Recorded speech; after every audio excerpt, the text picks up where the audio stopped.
All right, so I suggest that we start in the interest of time.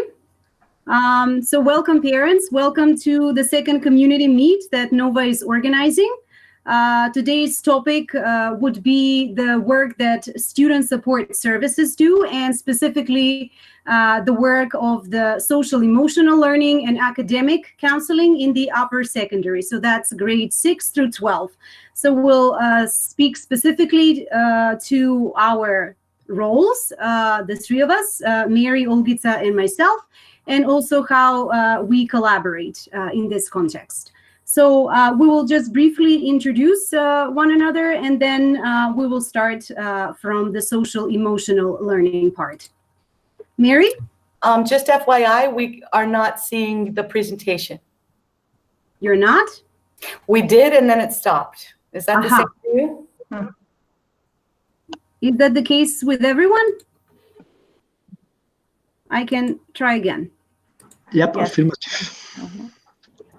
Just a moment.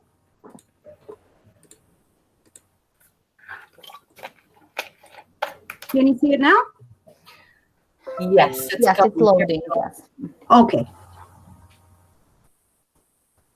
All right.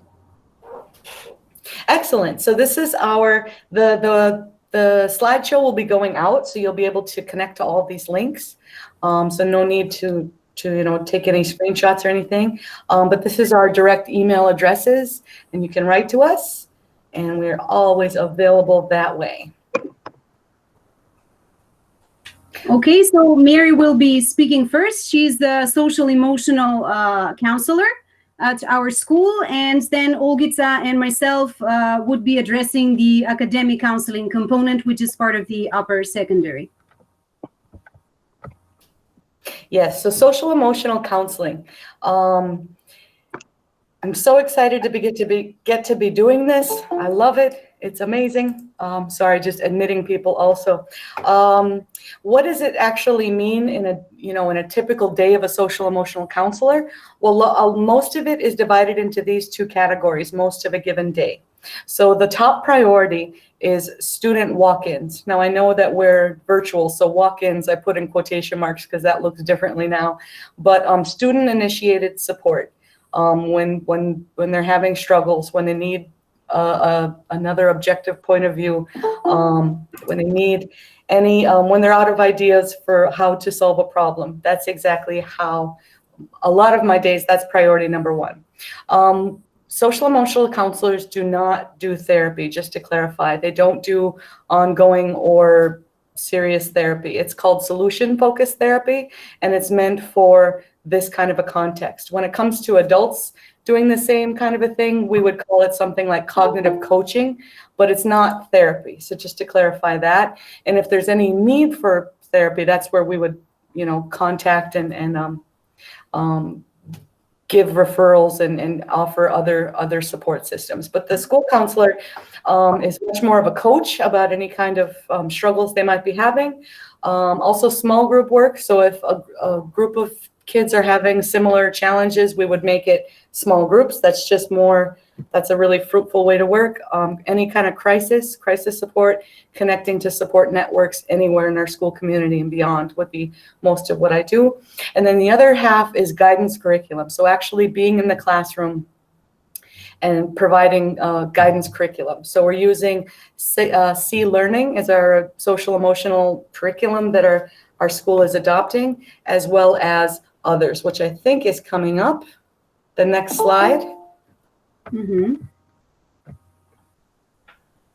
So if you're a parent of a 9th grader or a 10th grader, you should have gotten a letter that looks like this. So this is my personal social emotional counseling letter to make sure that you're aware of what is in our guidance curriculum and to be involved in that conversation.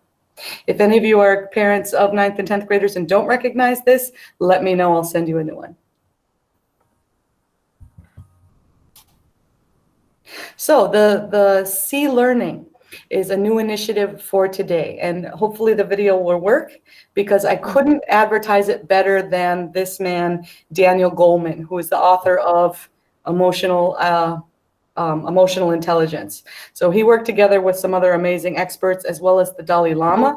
But just to clarify that this is a non-sectarian, non-religious approach to social, emotional, and ethical learning. And this is the program we'll be using. Okay. Do you want me to play the video? Yeah, if it works, great. If it doesn't, I'll talk it through. Okay, let's see. Sometimes the internet gets choppy this time of day. Mm-hmm. When I wrote Emotional Intelligence in 1994, I argued for educating students' emotional and social skills. I was spurred by the finding that when it came to students' problems like violence, drug abuse, depression, and dropouts, the programs that worked all cultivated the same basics: self-awareness, self-management, empathy, and social skills, which altogether help kids make good decisions in their lives. A small group of us, including my friend and fellow speaker Linda Lantieri, founded the Collaborative for Academic, Social, and Emotional Learning to spread this approach. Today, it's become a worldwide movement known as Social Emotional Learning, or SEL. Research shows that these programs work. A study of several 100,000 students found SEL lowers antisocial problems by 10%, increases pro-social attitudes, such as liking school, by 10%, and boosts academic achievement scores by 11%. When I wrote A Force for Good, the Dalai Lama's vision for our world, for his 80th birthday, I came to see how SEL aligns with His Holiness's mission of reaching the people of the 21st century with what he calls an education of the heart. The Emory C-Learning framework complements SEL with crucial skills that are largely missing from existing programs, skills that I identified in my book, The Triple Focus, written with MIT's Peter Senge. These include attention training, care and compassion, systems learning, and the development of an ethical outlook. In particular, compassion and discernment provide the foundations for C-Learning. This combination of wisdom and compassion seems exactly what the world needs now. There's a saying, compassion without discernment is blind. Discernment without compassion is like a dried up fruit tree. Congratulations, Your Holiness, on this global launch of C-Learning, the culmination of more than 20 years of academic collaboration between you and Emory University. My hope is that C-Learning will be adopted far and wide and help more and more students far into the future. It represents SEL 2.0. So I hope everybody was able to hear and understand that. Was there any questions about C-Learning? And again, I'm here at any point if you'd like to have a personal conversation, if you have any questions, or if you'd like to review any of our materials, that is always super duper. So this is another way that we have virtualized ourselves. This is when I say walk-in, student walk-ins, this is my way to virtually allow them to walk in as well. So I'm encouraging students, and I say parents as well, if there's a link that can be clicked there.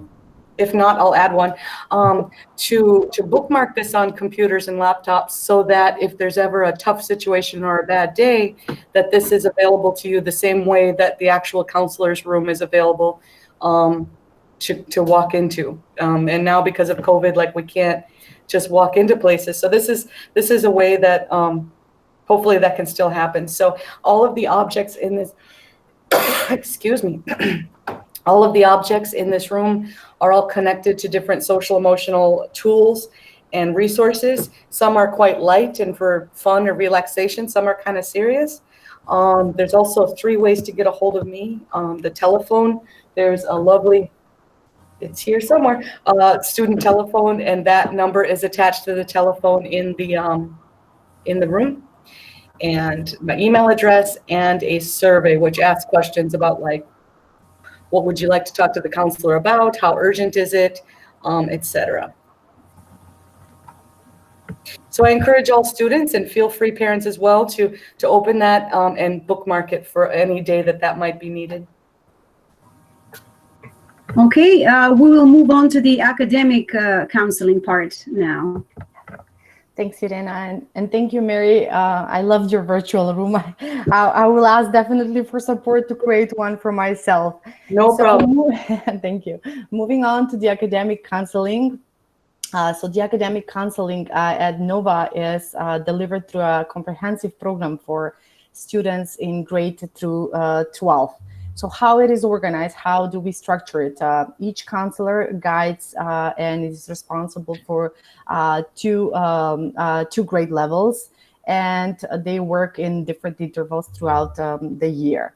So the students will have, again, depending on their respective grade level, will have weekly or bi-weekly meetings, structured academic counseling classes with the counselor following a specific set of curriculum for their respective grade level.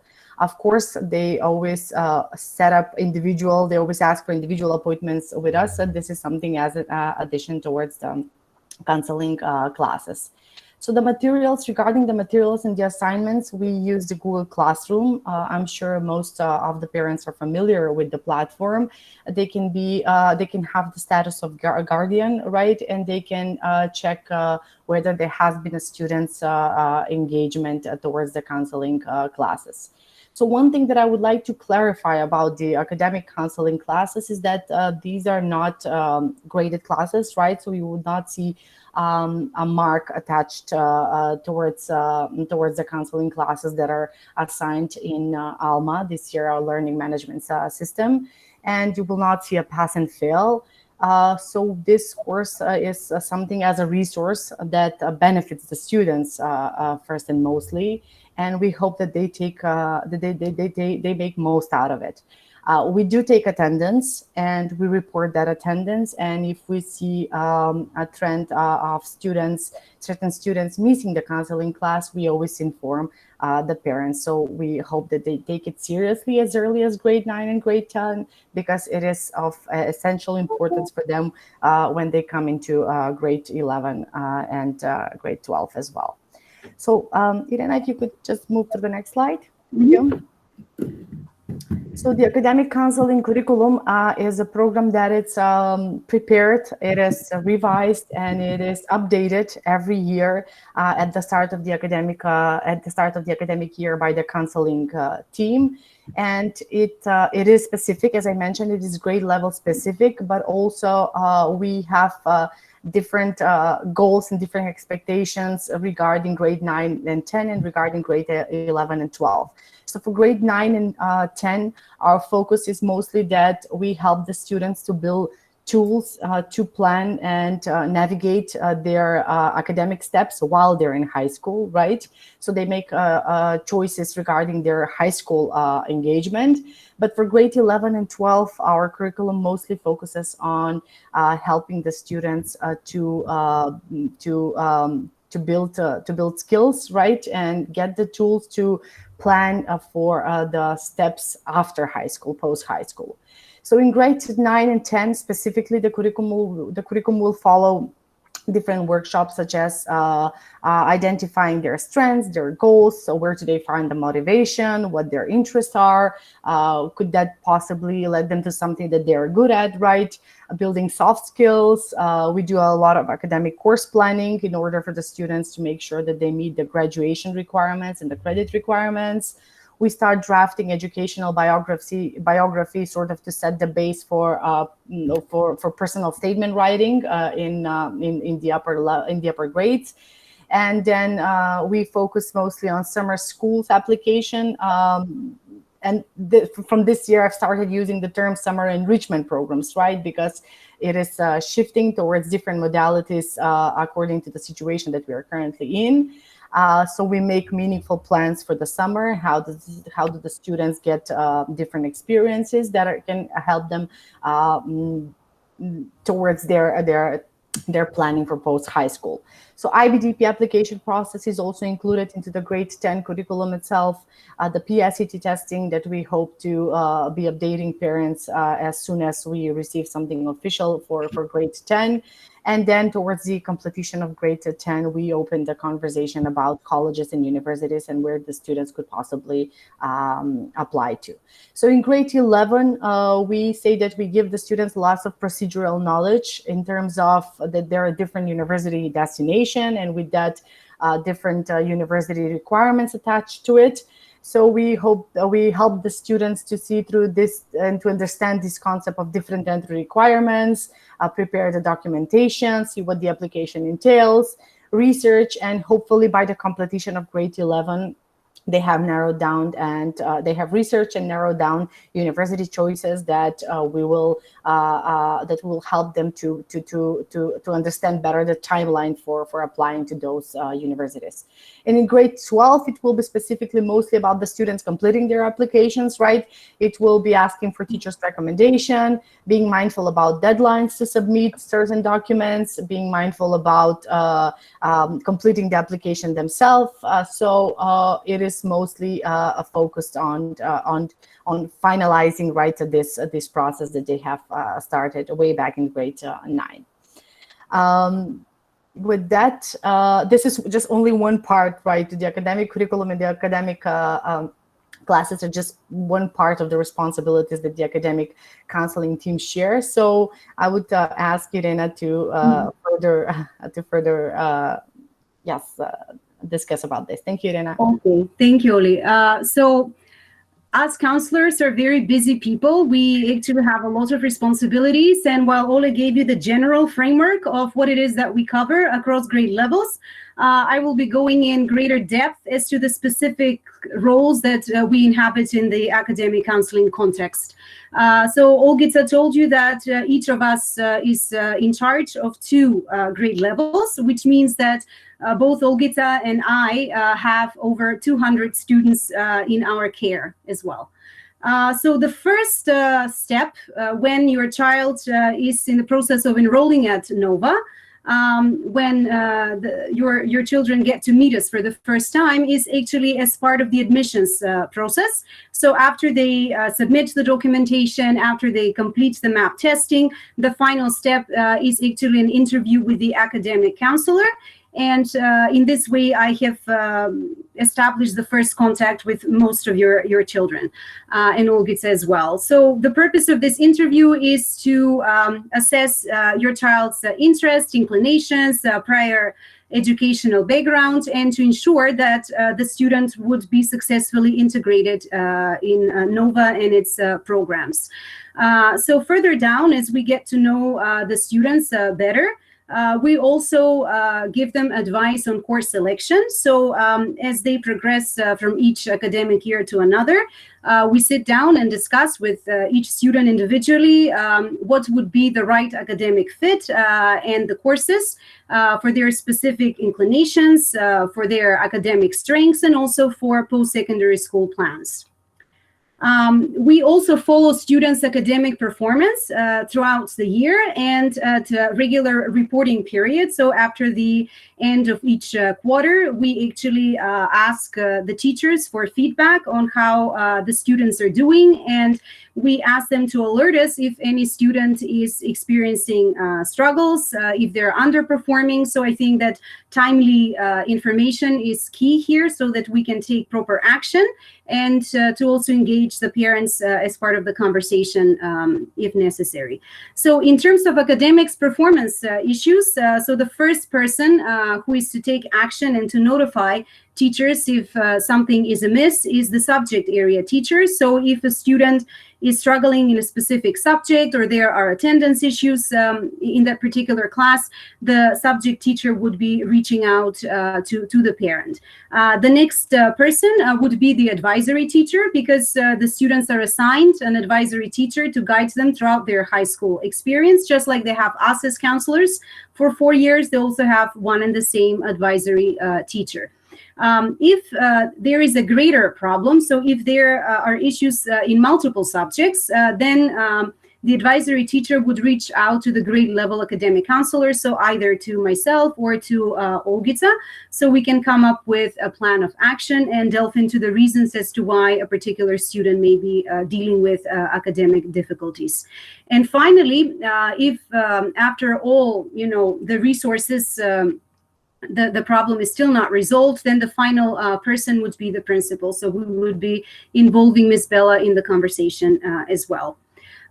So as Olgita mentioned, an important part of our job as academic counselors is to help students identify what their academic strengths are and what would be the best career fit for them. So starting from grade 9 with some general activities and assessments throughout the years as they explore the curriculum at NOVA, as they engage in different types of extracurricular activities, students get a better sense as to what might they like to do after high school. So we actually try to emphasize, how each of them is to utilize their individual strengths and their talents and potential.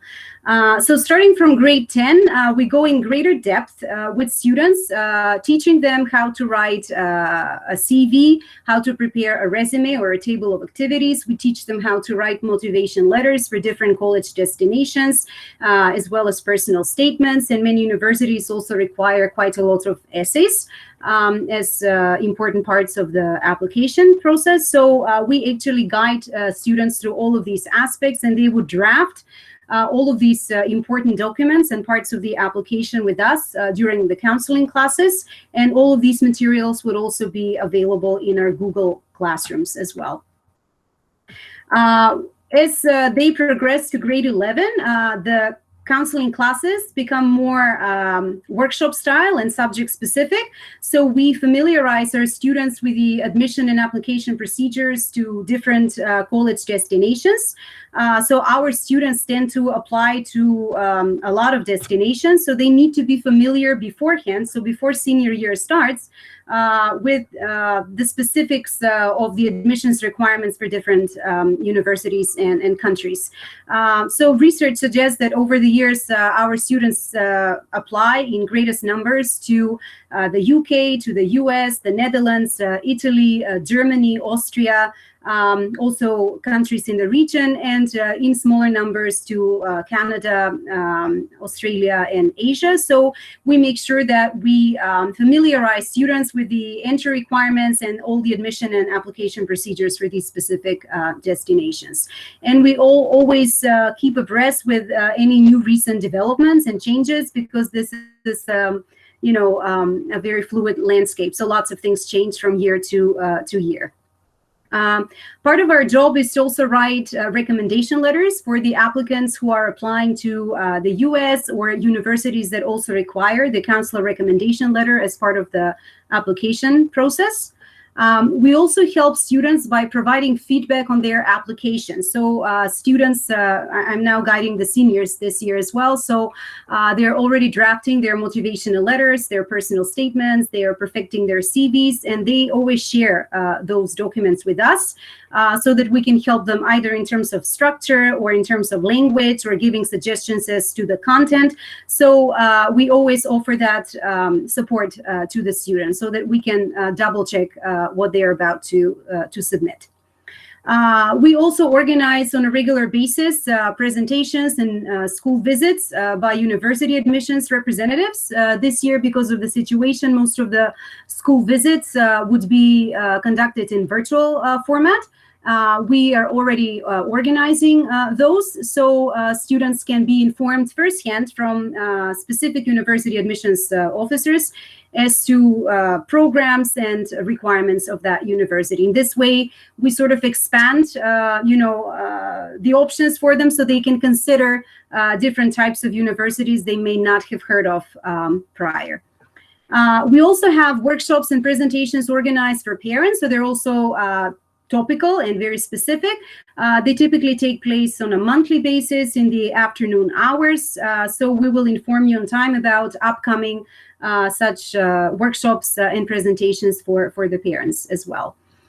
We also follow what our students do after they graduate from high school. So once they enroll at university, we also follow their academic pathway, and we collect matriculation data so that we keep track of where they went and enrolled and whether they graduated at that institution. That part of institutional memory is very important for us because our school also has the NOVA alumni organization, so that NOVA students can be connected, so present and past students, and we try to create this network of support for the current students. So this past couple of weeks, the NOVA alumni organization has been very active in organizing alumni talks. So we have current students interviewing former NOVA students who are now university students, or they have even completed their university studies and are now in the workforce or pursuing postgraduate or PhD degrees, and they're helping them with some very practical advice, especially if we try to match them in terms of subject area of interest. And finally, we also ensure that students are on track to graduate, that they have completed all the required graduation credits. And if a student has not been able to finish a particular academic year on time, we also monitor the summer work, the remedial work that they need to complete during summer school to ensure that they have satisfied all the graduation requirements in time and can be issued a diploma. Okay, Oli? Yes. Thanks, Irina, for mentioning a lot of important points, even though we wanted to highlight one, since this is the workshop intended for parents itself. So we want to make sure that we convey the message that our collaboration doesn't stop in these initial meetings that we had in this presentation as well. So we organize monthly parent workshop, and I'm sure that for the parents who are they're already familiar with this, right? Especially for the parents in grade 9, 11, and 12.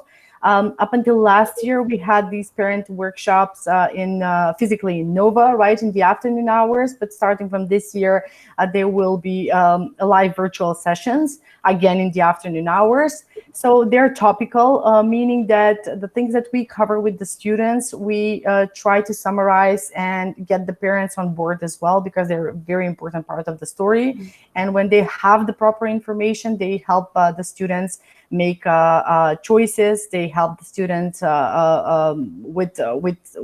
with additional information as well. And we also give the student and says that this is a joint collaboration.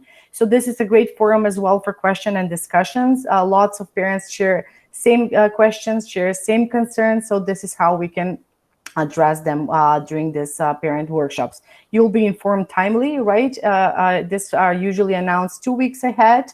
So once we have just started with the academic counseling classes, so you should be waiting for information regarding the first actually parent workshop for this academic year. Okay, I believe Mary. Yes. Oh, Irina. Okay, so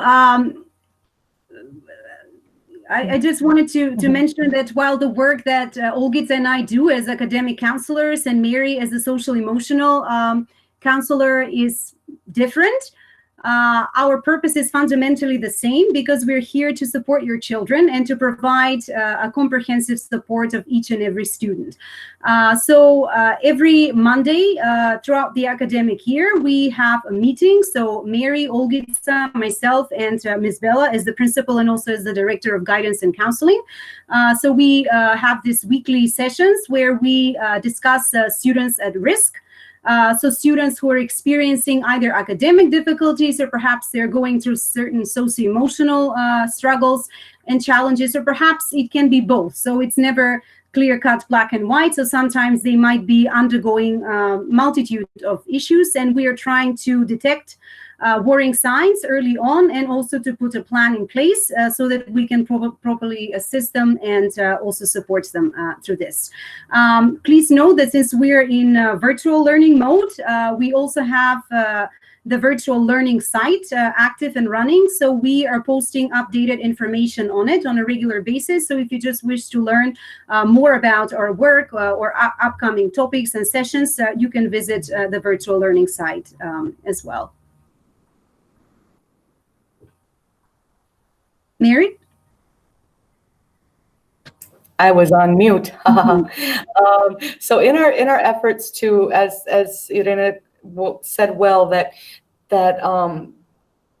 we have different roles to serve the same purpose, and in our efforts to streamline our work so that we make sure that there's as seamless of a safety net underneath all of our students as possible. We work together to create a common set of beliefs and mission. It might be pretty hard to read, so I might just go ahead and read them quickly. All of the counselors from K-12 work to find ones that we could all get behind, and and these beliefs are 5 things: that students can bring anything to school, anything that might be bothering them, any of their successes or worries or struggles, or anything can come to school, and they can find an advocate in a school counselor. Number 2, that all students have the right to be heard and respected and included. And when students have the right to learn and will learn when given the right support. Our 3rd belief is professional ethics standards are improved when there's a peer review and when we're being transparent with each other and making sure we're doing the best decisions we can to improve our practice. Our 4th belief is that a comprehensive guidance counseling program helps students grow socially and emotionally and academically simultaneously so they can solve everyday challenges. Student services will employ data-driven analysis to evaluate the success of each part of our program. So these are some of our commitments. Our 5th is all students benefit from a strong home-school community partnership. Our mission statement is integrating the mission of our school, which is seek self and others in heart and mind, unafraid of the possibilities. And we tried to integrate that with our beliefs, and our mission is, at times, our hearts and minds need a little extra help when navigating through life's possibilities. We are here to give that help. Specifically on the next slide might be an indication of a breakdown of how we're trying to give that help, or that part of our role, which is guidance curriculum. So on the next slide, oh, sorry, I'm looking at my own slideshow to read it. On this slide, this is our guidance curriculum, which is one aspect of a counselor's role, is to provide this direct instruction. But we have such different topics, and it spans the whole social, emotional, academic spectrum. So we still are on different calendars, which they're so big, you'll see why. But these are the lessons and topics that we'll be addressing in each grade level, and they are a living document. They're still in progress. So I have SEL calendars so far. I'm hoping to get to add more in different grades as we're streamlining our upper school modality of 6 to 12 and adjusting to our current virtual situation and that kind of a thing. Yeah. So you also have access to these calendars on the virtual learning site if you wish to know in greater detail what it is that we do at each grade level with the students. Okay, and finally, if you wish to set up an appointment with us, if you want to discuss your child's academic or social emotional progress, please email us during working hours, so from 8 a.m. to 4 p.m. So this is the time when we do our work. And since we tend to process a huge volume of emails and we have a lot of work, so we have very busy days, please allow for 24 hours response time before we get to you back with information. And I just wanted to mention currently, while Mary is working from school, Olgita and I are working from home. Hence, even if we were in school, the current situation does not allow for in-person meetings.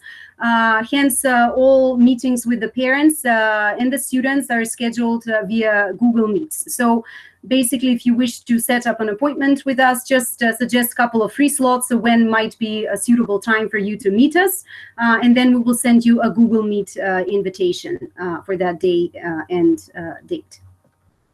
Yeah, just to reiterate what Irena said, and to echo all of these important issues of communication, I would like to say that sometimes it's very difficult because we are working from home to tend to calling back requests in the schools, because we are not connected officially to Nova landlines.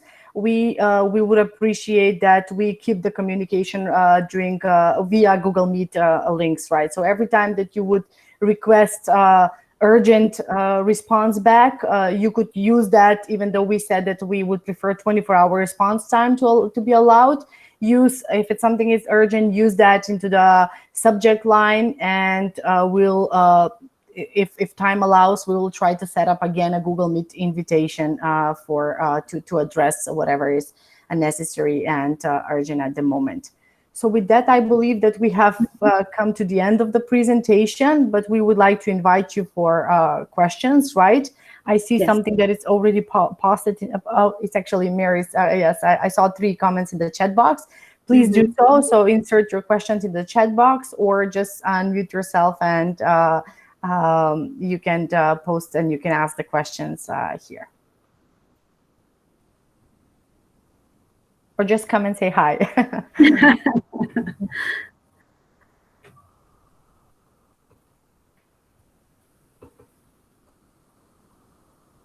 So we will be sending you shortly information about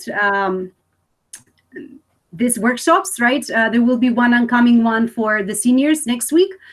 So I will give you more details about it. It would be topical, specific about UK applicants. For grade 10 and 11, since we have just started with the counseling, with the academic counseling classes last week, there will be our first parent workshop would be in 2 weeks time, since I plan to cover at least two topics with them. And again, with this presentation, I believe that my first goal was to set the expectation and to share those expectations with you as well. So most of the things are familiar, but still you should expect it somewhere in the first week of October to receive an invitation for the parent workshops. If I may just see if I understood correctly. So for grade 9, the counseling lessons would start in the second semester, right? Yes, actually, we decided that we'll move them a little bit forward. So I will start having the classes with them from November. So currently the 9th graders meet Miss Mary for the social emotional learning curriculum, and they also have classes with Miss Zorica Samenkovska, who is the community service coordinator. And then we will start with the academic counseling 9 classes from November, and they will take place every other week on a Friday. So the students are informed about this. They will also be added to Google Classroom, and I can also invite you as guardians so you can keep track of the work that we do.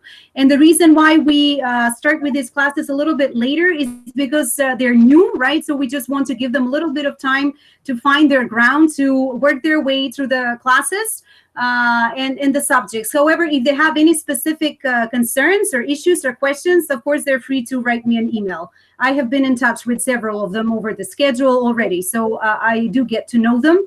And we did have one introductory class, so they know who I am, right? Because this will be a long and hopefully loving relationship for the next 4 years. So I already had a survey shared with them, where I asked them like a couple of questions so I could get to know them a little bit. And we'll start working from November. Yes. Okay, thanks. You're welcome.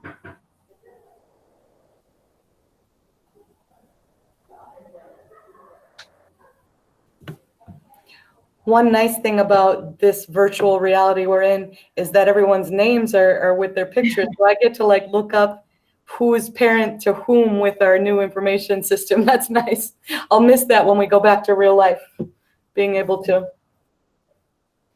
Yes, and as Olgica said, you're definitely very important part of this process, right? Supporting your children. We all mean them well, right? And we will have, you know, more regular interaction with you when it comes to course selection or application. So whatever concerns you may have about your children. So there are parts, you know, over these 4 years where the parents are a very important part of the equation, and we do invite your input and your observations as well. And I would like to add that I'm glad that this year we have started with this, initiating with such presentation at the beginning, because, there are some students who are new to the school, or some students who will start moving on to transitioning to upper grades, and they'll start with the counseling classes. And parents sometimes are too busy to understand everything that is going on, having been sent a lot of emails, and they don't understand sometimes the concept of academic counseling. But one of my positive experience has been that when they do understand what the counseling is all about, they become the I would say, an ally in this process. And I would immediately, when I inform them that the students are not showing up for counseling classes, then I would see a positive trend, and then we'll start interacting on different topics and see how we can support the students as well. So I believe that the key consistent part of this story are the parents, students, and the counselors, in order for them to get them where they should and where they need to be, right, and they aspire to be after high school.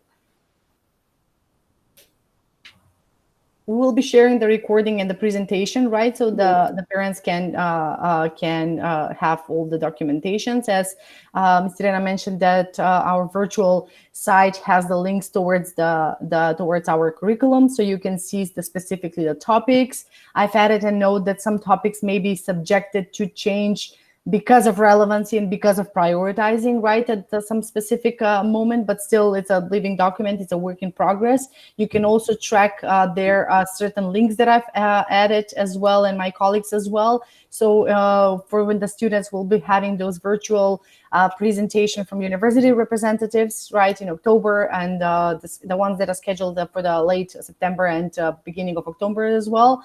So you could join in as well, right, and or support your children and join in attending the session together in order to get more information, understand the concept of applying to certain universities, or the concept of certain destinations where the students will be looking at and are looking at currently. Okay, so thank you very much for attending. If you don't have any more questions, we will end the meeting here. I will also stop recording, and feel free to